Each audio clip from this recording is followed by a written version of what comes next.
भगवान के शरण में देखिए और ध्यान देना है कि जो भी कार्य के लिए सफलता कार्य होती है, माँ का कार्य में कार्य हो, देवी की आराधना से कार्य हो, सबका कल्याणकारी हो जाता है।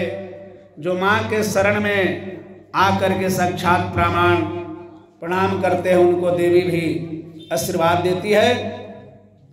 इसलिए सब द्वेषों को छोड़ करके माता के शरण में आना चाहिए। कोई को ये नहीं समझना है कि हम ये हैं। आपके पास बहुत सा धन पड़ा हुआ है, लेकिन उस धन किस काम का होगा जब किसी को कार्य न लगे, कभी ईश्वर के काम में न आए। वे चीज को घमंड करके नहीं रखना चाहिए। आप बहुत धनवान हैं तो क्या हुआ, जो गरीब है सो क्या हुआ। ये परिक्रमा साथे साथ की जाती है। ईश्वर के यहाँ ना धन का कमी होता है ना मन का। जो मन धन से प्रवृत्त करते हैं उन्हीं का कल्याण होता है। पंडित जी थोड़ा इधर आए, दीप को सही कर दें। भगवान की दया दृष्टि से कार्य होता है। दुख सुख किसी को नहीं छोड़ी है। दुख संसार में किसी को नहीं छोड़ा। जब ईश्वर के यहाँ से हम लोग अपना कर्म के प्रभाव लेकर के इतना दूर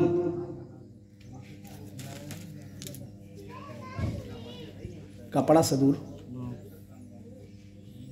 ध्यान देना है। जब हम लोग जन्म लिए माँ के गर्भ में 4 महीना 3 महीना से होते हैं, उसी समय कार्य में देखना है कि माँ के गर्भों में हम लोग माँ को कितना तकलीफ होती है। सब दर्द को प्रशांत करके और अपने सहन करके माँ अपने बच्चे को पोसती है, पालती है। इसलिए कि आज न कल हमारा बच्चा जो सयान होगा, आस्था के कार्य होगा तो हमें मदद करेगा, नित्य क्रिया के प्रशांत सेवा में लगे। इसलिए होता है माँ सोच करके अच्छा बात से बच्चन को अच्छा बात सिखलाती है, अच्छा रहन सहन सिखलाती है, खान पीन कितना मेहनत करके कार्य करती है। 4 महीना के बाद जीरो को परासित हो जाता है, लर पुआर से कार्य हो जाता है। 5वें महीना में जीव का प्रभाव दिया जाता है। 6ठे महीने में जन्म के साथ बच्चे को धीरे धीरे सुधा का व्यास आने लगता है। अपने माँ के गर्भ में इधर उधर लात चलाने के कारण से माँ को दर्द पीड़ा हो जाती है।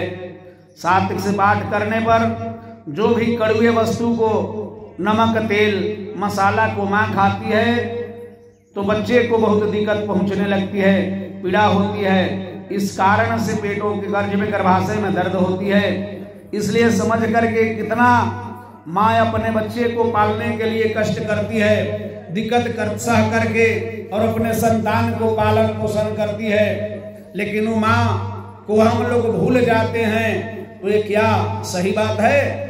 इसलिए हमारे जो भी प्राणी हैं कभी भी अपने माता पिता को नहीं भूलना चाहिए। मानस जी में भगवान रामचंद्र जी कहे हैं कि पिता कितना हूं दुराचारी क्यों न हो। ध्यान देना है, पिता कितना हूं दुराचारी क्यों न हो, लेकिन पुत्र का कर्तव्य है कि अपने पिता का सेवन करें, पिता का सही रास्ता दिखाएं। अगर पुत्र सही रास्ता नहीं दिखाता है तो उनको गुरु से, पुरोहित से, सत्संग से सीख करके भी ध्यान देना चाहिए। पुत्र कुपुत्र हो जाता है, कभी माता कुमाता नहीं होती है। बाहर से बच्चा कितना हूँ गलती करके आता है तो माँ उसको अपने आंचल में लेकर छिपा लेती है, चुरा लेती है कि हमारे बच्चा को आज नहीं, कल ठीक हो जाएगा, उसको सुधार हो जाएगा। पिता तो भले खिसिला भी जाते हैं। इसलिए उस माँ के शरण में हम लोग को ध्यान देना है। आज भजन से, कीर्तन से जो हम लोग कार्य करते हैं वैसा कार्य करना होता है, ध्यान देना होता है।